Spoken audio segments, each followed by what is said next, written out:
Aloha everyone. So my rear step bar came in today.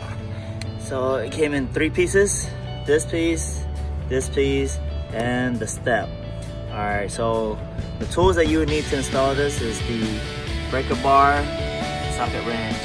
That's it. Alright, so I went ahead and installed this ahead using these 2 bolts. Make sure it's nice and tight. And this goes on to the rear driver's side. Alright, so as you can see here, I already went ahead and took the 2 bolts out using the breaker bar. It was a pain, so make sure you have the breaker bar in hand.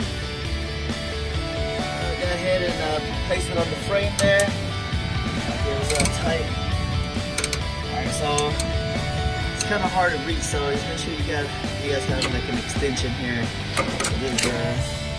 This is what I use here to reach. So, alright, after you're secured on the frame, it's time to install the steps. Alright, so the steps, as you can see, there's some holes in there.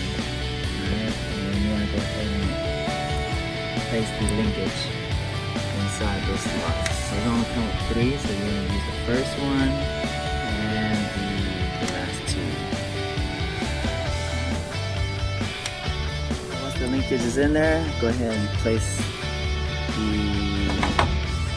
step on the mount like this. Play with it a little bit. Right. Now, so you have these 3 screws, and you install it on the bottom. Alright, it's on, nice and tight. And ladies and gentlemen, that is how you install the rear step on the 3rd gen Tacoma. Thanks for watching.